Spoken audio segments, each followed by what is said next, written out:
Hello dear future officers. तो कैसे हैं आप सभी। एक बार फिर से आप सभी का बहुत बहुत स्वागत है। आज की हमारी जो वीडियो है वो है जो CISF ट्रेडमैन का जो एग्जाम होने वाला है बहुत ही जल्द, उसके रिगार्डिंग हम एक सीरीज स्टार्ट करने वाले हैं जिसमें हम MCQ प्रैक्टिस करेंगे। जिसमें 15 से 20 टोटल क्लासेज होंगी जो सिर्फ MCQs पर बेसिस होंगी। अगर आप इन क्वेश्चंस को करके जाते हैं तो बहुत ज्यादा चांस है कि आपको डायरेक्ट क्वेश्चन देखने को मिले। और ऐसा नहीं है कि केवल 30 क्वेश्चन या 50 क्वेश्चन की जो सीरीज रहने वाली है उसमें केवल 30 या 50 क्वेश्चन रहेंगे। तो ये अगर हम एक क्वेश्चन डिस्कस करेंगे तो उसमें कम से कम नहीं तो 3 से 4 एक्स्ट्रा एडिशन इन्फॉर्मेशन हमें मिलती रहेंगी। यानी कि कुल मिला के बात अगर 30 क्वेश्चन का भी एक सीरीज वाला हम वीडियो डिस्कस कर रहे हैं तो उसका मतलब हो जा रहा है कि हम कम से कम 100 फैक्चुअल इन्फॉर्मेशन इंपोर्टेंट जो रहेंगी वो डिस्कस कर चुके होंगे। तो बिना किसी देरी के आज का पहला क्वेश्चन स्टार्ट करते हैं। हिस्ट्री से है। हड़प्पा सभ्यता की खोज किस वर्ष की थी, इसके मुख्य खोजकर्ता कौन थे। अब देखो क्वेश्चन में दो चीजें तो क्वेश्चन से पता चल गई। खोज किस वर्ष हुई थी और खोजकर्ता कौन थे। देख तो खोज किस वर्ष हुई थी हड़प्पा सभ्यता की, तो 1981 में 1921 में जो है राय बहादुर दयाराम साहनी है उनके द्वारा की गई थी। दयाराम साहनी के द्वारा खोज की थी 1921 में। यहाँ से देखो दो इन्फॉर्मेशन मिली। इसके अलावा महत्वपूर्ण एक्स्ट्रा जो इन्फॉर्मेशन कैसे मैंने ऐड की हर क्वेश्चन में, उसमें जैसे मैं बता दूं पहले क्वेश्चन से ही समझे। सिंधु घाटी सभ्यता को खोजा गया है क्या था। हड़प्पा जो शहर था ना, जो आईवी से जो सभ्यता थी इंडस वैली सिविलाइजेशन, उसका पहला खोजा गया ये क्या था, जो शहर था कौन, सिंधु घाटी सभ्यता का कौन, हड़प्पा सभ्यता। इसको हड़प्पा है, हड़प्पा खोजा गया इसी के नाम पर जो सिंधु घाटी सभ्यता है ना, फिर इसका नाम ही हड़प्पा कर दिया गया क्योंकि सबसे पहले नंबर पे खोजा गया था ये। और यह जो स्थल है ना, तो वर्तमान समय में पाकिस्तान से पंजाब प्रांत में जो रावी नदी है ना उसके तट पर खोजा गया था। मतलब कि हाल फिलहाल की बात करें तो किसमें, पाकिस्तान में स्थित है। किसके तट पर, रावी नदी के तट पर है। तो इसका ठीक इसके एक वर्ष बाद 1922 में जो राखल दास बनर्जी है ना, उसने मोहनजोदड़ो की खोज की थी। ये भी वर्तमान पाकिस्तान में स्थित है। अब देखो इसमें कितने, एक क्वेश्चन था, क्वेश्चन एक था, इसमें कितनी सारी चीजों के बारे में हमने जान ली। इस प्रकार से हम टोटल क्वेश्चन का डिस्कशन करेंगे। नेक्स्ट क्वेश्चन है, पानीपत की लड़ाई 1526 में किन के बीच में लड़ी गई थी। किन के बीच में लड़ी गई थी, तो पहला है मुगल शासक जो बाबर थे उनके बीच में, और दिल्ली के सुल्तान जो इब्राहिम लोदी थे। उस टाइम पे जो दिल्ली के सुल्तान थे इब्राहिम लोदी वंश के, उनके बीच में, और जो बाबर है उनके बीच में। इसी के बाद में क्या हो गया था, बाबर ये युद्ध जीत गया था और मुगलों की जो मुगल साम्राज्य है दिल्ली में वो स्टार्ट हो गया था। 21 अप्रैल 1526 को लड़ा गया, इसमें बाबर की विजय हुई थी। और इस युद्ध में बाबर ने पहली बार जो तुगलुमा युद्ध पद्धति है, तोप खाने का बड़े पैमाने पर उपयोग किया गया था। इब्राहिम लोदी और दिल्ली सल्तनत जो है, इब्राहिम लोदी जो है दिल्ली सल्तनत और लोदी वंश का क्या बना, अंतिम शासक इसलिए था क्योंकि इसके बाद में है ना दिल्ली सल्तनत पे किसका, मुगलों का राज हो गया था। युद्ध के मैदान में ही मारा गया और युद्ध के बाद में भारत के मुगल शासन क्या साम्राज्य क्या हो गया, स्टार्ट हो गया। मतलब बाबर पहला जो मुगल साम्राज्य का शासक बन चुका था।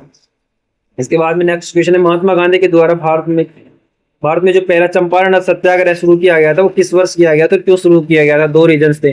तो सत्याग्रह जो चंपारण जो सत्याग्रह था ना, कब 1917 में किया गया था। कहाँ, बिहार के चंपारण जिले में।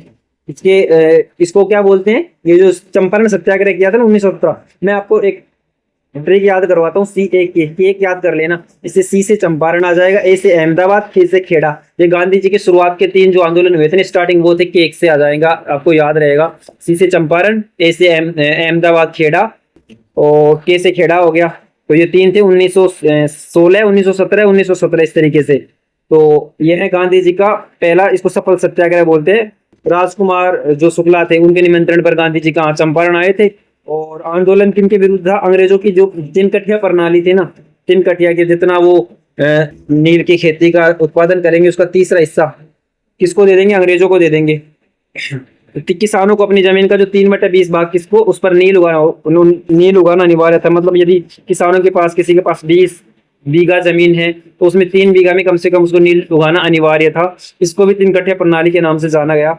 इस आंदोलन की सफलता के बाद जो रविंद्रनाथ टैगोर ने गांधी जी को पहली बार महात्मा की उपाधि दी थी, कि ये क्वेश्चन बार बार पूछा गया है कि एक तो महात्मा गांधी को जो है महात्मा की जो उपाधि किसने दी थी, रविंद्रनाथ टैगोर ने।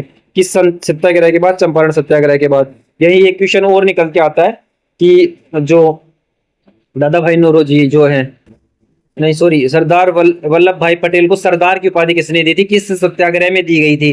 तो ये आपको कमेंट बॉक्स में बताना है। ये क्वेश्चन भी बहुत ज्यादा बार पूछा जाता है। नेक्स्ट क्वेश्चन की बात करें तो वेदों की और लौटो का नारा किसने दिया था? वेदों की और लोटों का नारा दिया था स्वामी दयानंद सरस्वती। उन्होंने किस समाज की स्थापना की थी? तो इन्होंने जो आर्य समाज है ना, उसकी स्थापना की थी 1875 में की थी। कहाँ से? बॉम्बे से। जबकि ब्रह्मा समाज की स्थापना किसने की थी? जो स्वामी जो दयारा सॉरी राजा राम मोहन जो राय है ना, उन्होंने की थी। किसकी? ब्रह्मा समाज की। और आर्य समाज की थी स्वामी दयानंद सरस्वती ने। वहीं इनका वास्तविक नाम क्या था? दयानंद सरस्वती जी का मूल शंकर नाम था। इनका प्रसिद्ध ग्रंथ है सत्यार्थ प्रकाश की, इन्होंने रचना की थी। लेकिन सत्य शोधक समाज आ जाए ना, तो उससे आपको ज्योतिबा फूले याद रखना है, महात्मा ज्योतिबा फूले याद रखना है। और सत्यार्थ प्रकाश किसका? स्वामी दयानंद सरस्वती जी का होगा। इन्होंने हिंदू धर्म के सुधार एवं पाखंड के खिलाफ शुद्ध आंदोलन भी चलाया था। प्रसिद्ध जो गांधी इरविन समझौता है ना, किस वर्ष हस्ताक्षरित किया गया था? तो ये महत्वपूर्ण क्वेश्चन है, बहुत बार पूछा जाता है। और इसी से रिलेट करके जो पूना पैक्ट है ना, वो भी पूछा जाता है। पूना समझौता जो अंबेडकर और गांधी जी के बीच में 1932 में हुआ था। और ये जो हुआ था गांधी इरविन समझौता पहले हुआ था 5 मार्च 1931 को। यह समझौता लंदन में आयोजित होने वाली जो सेकंड गोलमेज सम्मेलन था ना, सेकंड जो राउंड टेबल कॉन्फ्रेंस थी, दूसरी गोलमेज सम्मेलन से पहले ही महात्मा गांधी तत्कालीन वायसराय कौन लॉर्ड इरविन के बीच में ये सम्मेलन हुआ था। इसके तहत गांधी जी सविनय अवज्ञा आंदोलन, सिविल जो डिसोबीडिएंट मूवमेंट है, इसको सविनय अवज्ञा आंदोलन चलाया था 1930 में गांधी जी ने, उसको स्थगित करने का और कांग्रेस की तरफ से गोलमेज सम्मेलन में, मतलब दूसरा जो सम्मेलन था, उसमें भाग लेने के लिए सहमत हो गए थे। किसके बाद में? ये जो राउंड टेबल कॉन्फ्रेंस हुई थी ना, गांधी इरविन समझौता जिसको कहा गया था, नई दिल्ली में, उसके बाद में।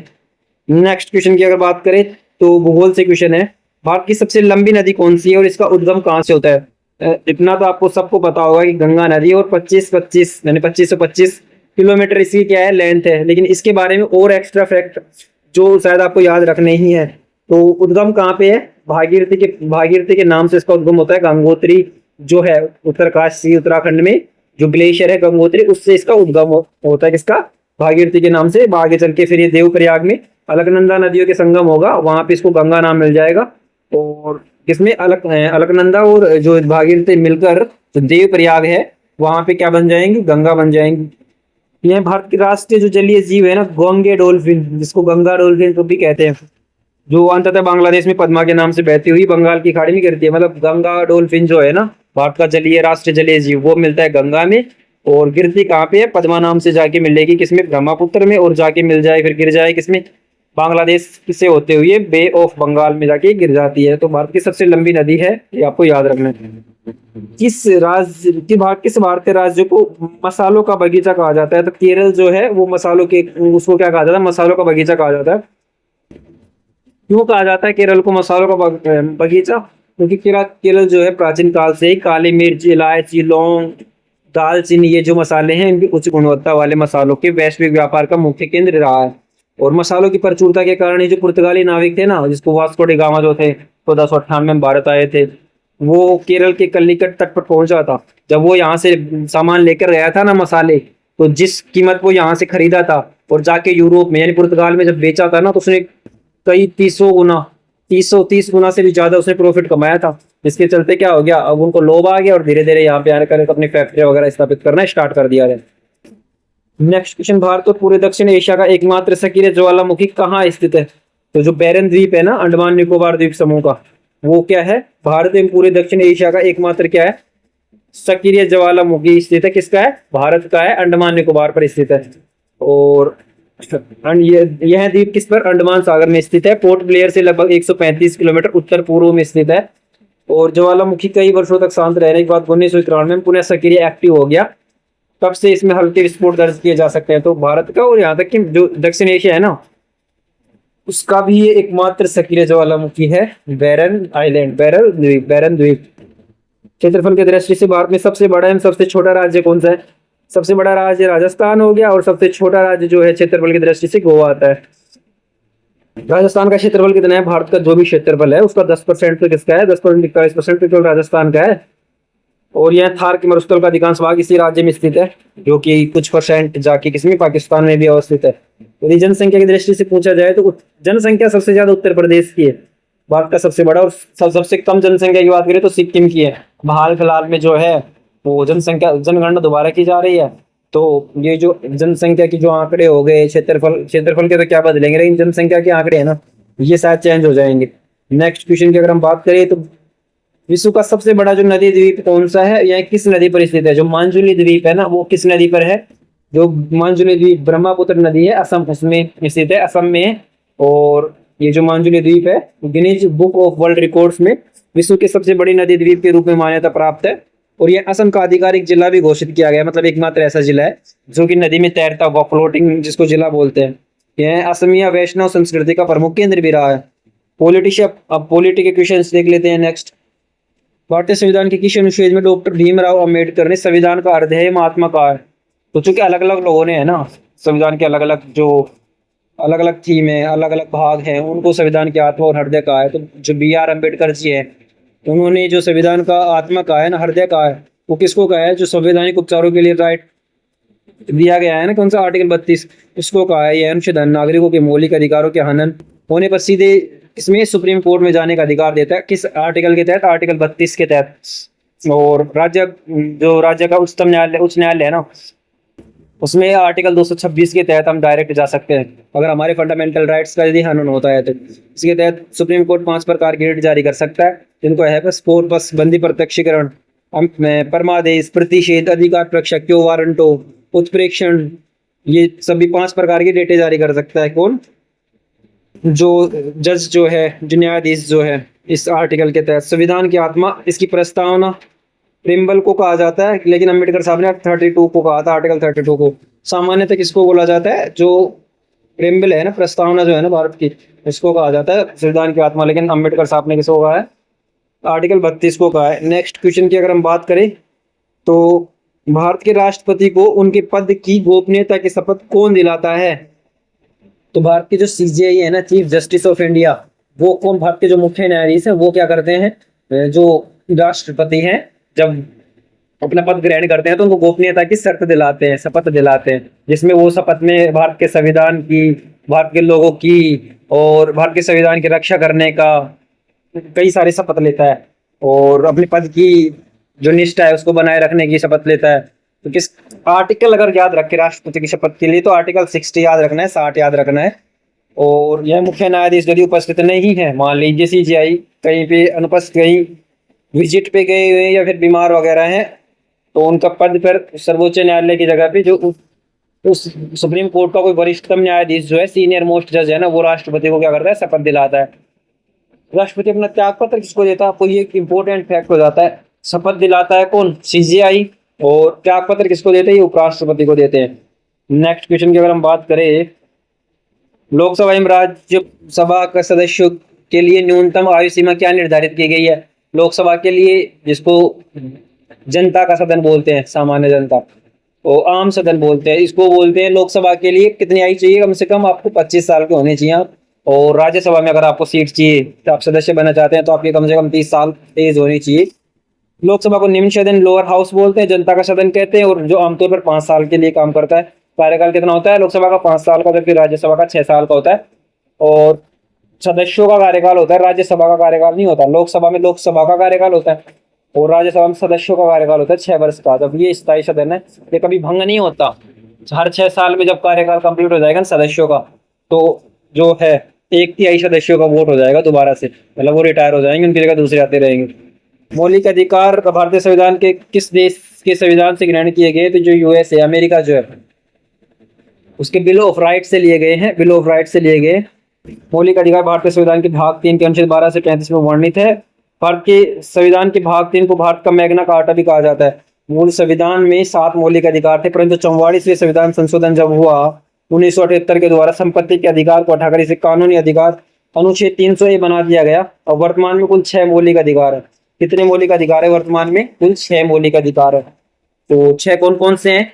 पहला समानता हो गया, स्वतंत्रता हो गया, शोषण के विरुद्ध हो गया, और धर्म की स्वतंत्रता, प्रचार प्रसार करने का अधिकार हो गया, अल्पसंख्यकों के लिए अधिकार हो गया, संवैधानिक उपचारों का अधिकार हो गया। इस तरीके से 6 है जो आर्टिकल 12 से 35 तक है, और इसमें भाग 3 में इनका वर्णन किया गया है। नेक्स्ट क्वेश्चन की अगर हम बात करें तो नीति आयोग से संबंधित है। तो नीति आयोग के पदेन अध्यक्ष कौन होते हैं? तो भारत के जो प्रधानमंत्री होते हैं, PM जो होते हैं, वो ही नीति आयोग के पदेन अध्यक्ष होते हैं। नेशनल, इसकी फुल फॉर्म पूछ सकता है, कई बार पूछा चुका है क्वेश्चनों में कि नीति की फुल फॉर्म क्या होते हैं। नीति के फुल फॉर्म होते हैं national institution for transforming India, राष्ट्रीय भारत परिवर्तन संस्थान जिसको बोलते हैं, राष्ट्रीय भारत परिवर्तन संस्थान। इसको नीति को 1 जनवरी 2015 में किसको रिप्लेस कर दिया था इसने, जो योजना आयोग था उसकी जगह पे लाया गया था इसको। और यह भारत सरकार के थिंक टैंक के रूप में कार्य करता है, क्योंकि जो विशेषज्ञ होते हैं अलग अलग वो सभी इसमें बैठते हैं। सामान्य विज्ञान की बात करें तो भारतीय मानव शरीर की सबसे बड़ी ग्रंथि लार्जेस्ट ग्लैंड कौन सी है, तो जो यकृत है ना, लीवर, वो भारत जो मानव है उसकी सबसे बड़ी ग्रंथि है। यकृत का वजन कितना होता है, एक मनुष्य में लगभग 1.5 किलोग्राम होता है यकृत। यह पित्तरस का स्राव करता है, यकृत किसका, पित्तरस का स्राव करता है, जो पित्ताशय में जमा हो जाता है। यह वसा के पाचन में, अमोनिया को यूरिया में बदलने में महत्वपूर्ण कार्य करता है। मानव शरीर की सबसे बड़ी जो अंतःस्रावी ग्रंथि की बात करें, इसका नाम क्या है, थायराइड ग्रंथि। सबसे बड़ी ग्रंथि पूछी अंतःस्रावी तो वो कौन सी है, वो थायराइड ग्रंथि है। जबकि सबसे छोटी ग्रंथि पीयूष ग्रंथि है, पिट्यूटरी ग्रंथि जिसको बोलते हैं, पिट्यूटरी ग्लैंड बोलते हैं, तो वो सबसे छोटी हो जाएगी।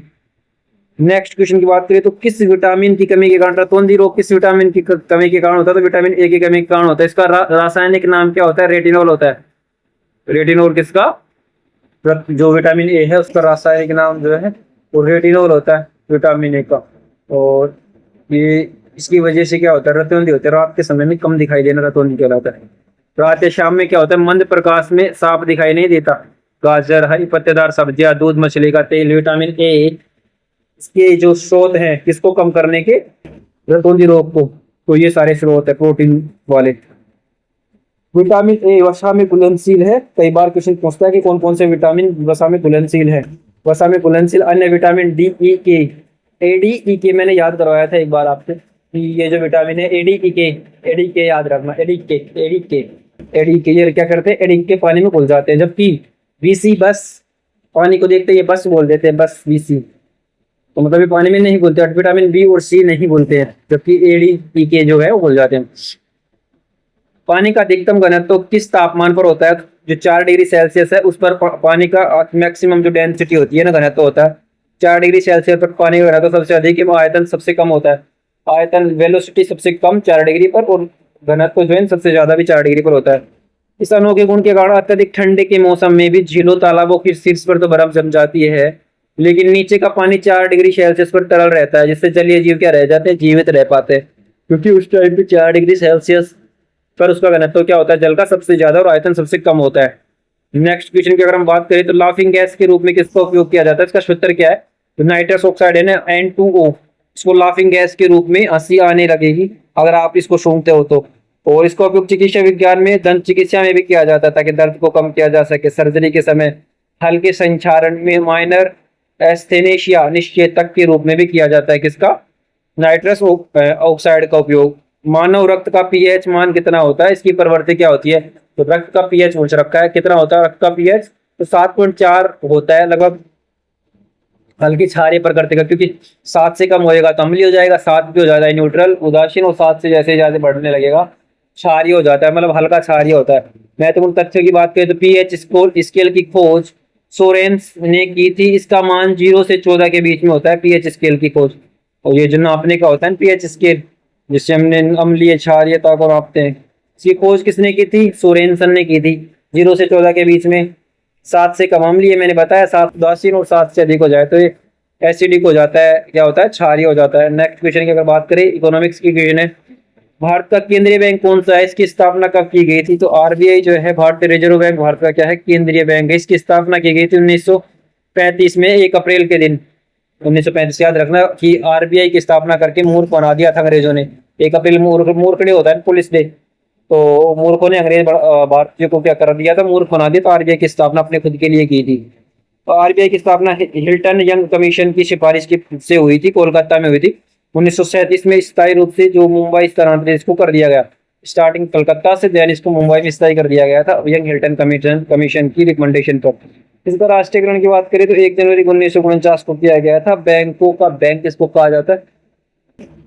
इसके प्रथम जो भारतीय गवर्नर हैं चिंतामन जो द्वारकानाथ सीडी देशमुख हैं। तो आपको ये बताना है कि हाल फिलहाल में जो आरबीआई के गवर्नर हैं उनका क्या नाम है।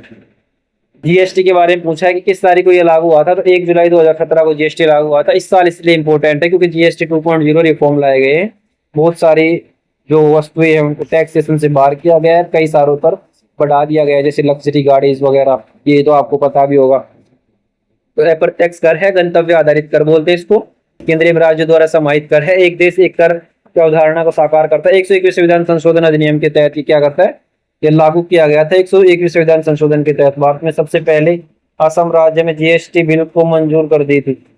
स्टैटिक जीके और रक्षा मामले की बात करें तो स्टैटिक जीके डिफेंस रक्षा मामले, यानी कि करंट से क्वेश्चन आप जो पढ़ेंगे ना, करंट के स्टैटिक जीके क्वेश्चन मुझे, जैसे काजीरंगा राष्ट्रीय उद्यान किस राज्य में स्थित है और किसके लिए प्रसिद्ध है, वन हॉर्न राइनोज के लिए, एक सींग वाले जो गेंडे हैं उनके लिए प्रसिद्ध है और असम में स्थित है ये।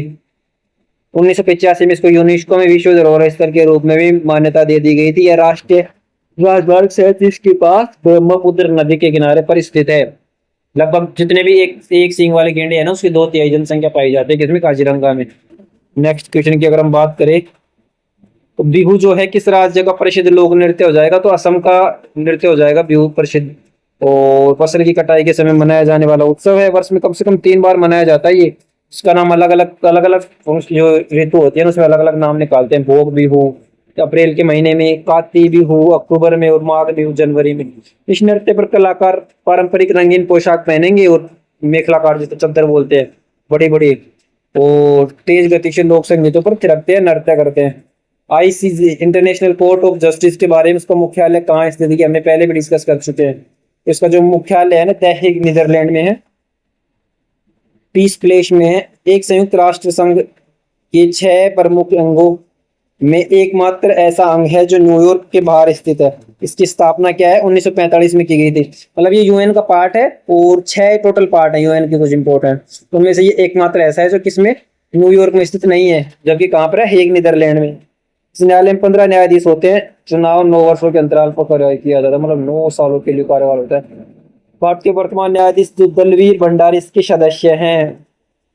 जो न्यायाधीश है भारत के, दलवीर भंडारी किसके सदस्य हैं, आईसीजे के सदस्य हैं, जो वर्तमान के अपडेट है, आपको याद कर लेनी है। नेक्स्ट क्वेश्चन की बात करें तो प्रसिद्ध आत्मकथा विंग्स ऑफ फायर के लेखक कौन है, डॉक्टर जो अब्दुल कलाम थे वैज्ञानिक।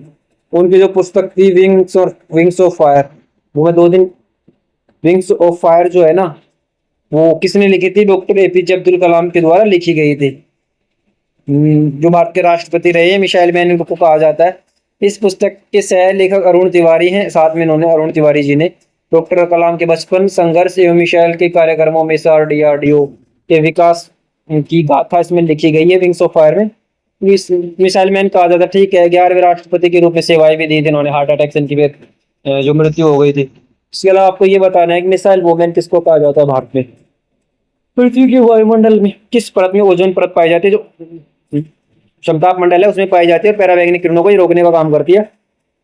लगभग पृथ्वी की सतह से 15 से 35 किलोमीटर पर सूर्य से आने वाले हानिकारक जो विषैली गैस होती है, पैरावैग्निक किरणें, यूवी रे जिसको बोलते हैं, उनको अवशोषित करते हैं, त्वचा के कैंसरों से रक्षा करती है। 16 सितंबर को विश्व ओजोन दिवस मनाया जाता है। एक क्वेश्चन यहाँ से आ जाएगा 16 सितंबर को। और ओजोन परत की मोटाई मापने के लिए जो इकाई होती है ना, उसका नाम है डॉप्सन यूनिट। डॉप्सन यूनिट में मापते हैं। नेक्स्ट क्वेश्चन की अगर हम बात करें 28वें क्वेश्चन, तो सीआईएसएफ जो है, केंद्रीय औद्योगिक सुरक्षा जो बल है, उसकी स्थापना किस वर्ष की गई थी, मुख्य आदर्श वाक्य क्या है, 10 मार्च 1969 को की गई थी सीआईएसएफ की स्थापना। और इनका जो मुख्य आदर्श वाक्य है ना, वो है प्रोटेक्शन एंड सिक्योरिटी, संरक्षण एवं सुरक्षा। इनके क्या है, आदर्श वाक्य हो गया इनका मेन जो आदर्श वाक्य। सीआईएसएफ एक केंद्रीय पुलिस सशस्त्र बलों में से एक है। इसकी शुरुआत लगभग 3000 कर्मियों के साथ एक अधिनियम के द्वारा की गई थी, कब, 1969 में। और यह बल महत्वपूर्ण सरकारी कर्म का जो ढांचे हैं, प्रतिष्ठान है, अंतरिक्ष केंद्र है, हवाई अड्डे, दिल्ली मेट्रो, मुख्य वीआईपी हस्तियां की सुरक्षा प्रदान करता है। नेक्स्ट क्वेश्चन की अगर हम बात करें, सीआईएसएफ, बीएसएफ, सीआरपीएफ जैसे अर्धसैनिक बल किस केंद्रीय मंत्रालय के प्रशासनिक नियंत्रण के अधीन कार्य करते हैं, तो ये सारे जो है सीआईएसएफ, बीएसएफ, सीआरपीएफ, तो ये सारे जो मिनिस्ट्री ऑफ हाउसिंग अफेयर है ना, होम अफेयर्स, गृह मंत्रालय के तहत काम करते हैं ये सारे। जो कि कई बार कंफ्यूज करते हैं कि जो थल सेना, वायुसेना और जल सेना, नौसेना है ना, ये रक्षा मंत्रालय के अधीन आते हैं, जबकि ये जो पुलिस के तरीके के सीआईएसएफ, बीएसएफ, सीआरपीएफ, ये आता है गृह मंत्रालय, जो अब वर्तमान में किसके अधीन है, अमित शाह जी के है। और रक्षा मंत्रालय, जो रक्षा मंत्री कौन है हाल फिलहाल, ये आपको कमेंट बॉक्स में बताना है। नेक्स्ट क्वेश्चन की अगर बात करें, लास्ट क्वेश्चन जो है आज का, तो सौरमंडल का सबसे जो गर्म ग्रह है वो कौन सा, हॉटेस्ट जो ग्रह है वो अन्य, उसको अन्य किस नाम से जाना जाता है? सौरमंडल का सबसे गर्म ग्रह है, उसको शुक्र ग्रह होता है सबसे गर्म। आपको ये कंफ्यूज करेगा क्योंकि आपको लगेगा कि बुध सबसे पास में है तो बुध सबसे गर्म ग्रह है। नहीं, बुध सबसे गर्म नहीं है। सबसे गर्म कौन सा है? जो शुक्र है, क्योंकि शुक्र का वार्षिक जो सॉरी दैनिक जो तापांतर होता है, दिन में बहुत ज्यादा टेम्परेचर रहता है और रात में जो टेम्परेचर होता है वो बहुत ज्यादा गिर जाता है, इसलिए दैनिक तापांतर भी अधिक होता है। मरकरी सबसे नजदीक है, लेकिन सबसे गर्म कौन है? शुक्र है, क्योंकि वायुमंडल, इसके वायुमंडल में क्या है, 96% केवल कार्बन डाइऑक्साइड है, जो ग्रीन हाउस प्रभाव पैदा कर ऊष्मा को रोक देता है। यह तापमान का लगभग 465 डिग्री सेल्सियस बना रहता है यहाँ पे, इसलिए क्या है, सबसे गर्म हो गया। 465 डिग्री सेल्सियस तक टेम्परेचर चला जाता है। अब आप देख लो, 100 डिग्री पर जल जाए ना, उबलने लग जाता है, और 50 डिग्री जब टेम्परेचर हो जाता है तो क्या गर्मी का क्या हाल हो जाता है, ये देख लो कि इस पर 465 डिग्री सेल्सियस तक टेम्परेचर रहता है दिन का। शुक्र को भोर का तारा बोलते हैं, मॉर्निंग स्टार बोलते हैं, सांझ का तारा भी बोलते हैं, और आकार एवं द्रव्यमान में पृथ्वी के समान होने के कारण ट्विन ऑफ द अर्थ भी बोलते हैं, पृथ्वी का जुड़ी हुई बहन भी इसको बोलते हैं। इसका कोई भी उपग्रह नहीं है, ये एक इंपॉर्टेंट बात हो जाती है। तो ये हमारे आज के पहला, जो चूंकि पहला दिन था, और अब धीरे धीरे जैसे हम बढ़ते जाएंगे हर सब्जेक्ट से इतने नए नए क्वेश्चन आते जाएंगे, 30 से कभी 50, कभी धीरे धीरे इसको 50 तक लेके चलेंगे। तो इस वीडियो में इतना ही। आपको वीडियो को लाइक करना है, चैनल को सब्सक्राइब जरूर करना है, ताकि हमें मोटिवेशन मिले, और कहाँ हम और कुछ बदलाव कर सकते हैं, कुछ आप सजेशन देना चाहिए तो आप सजेशन दें। आपकी सजेशन का बहुत बहुत वेलकम है। अभी के लिए धन्यवाद।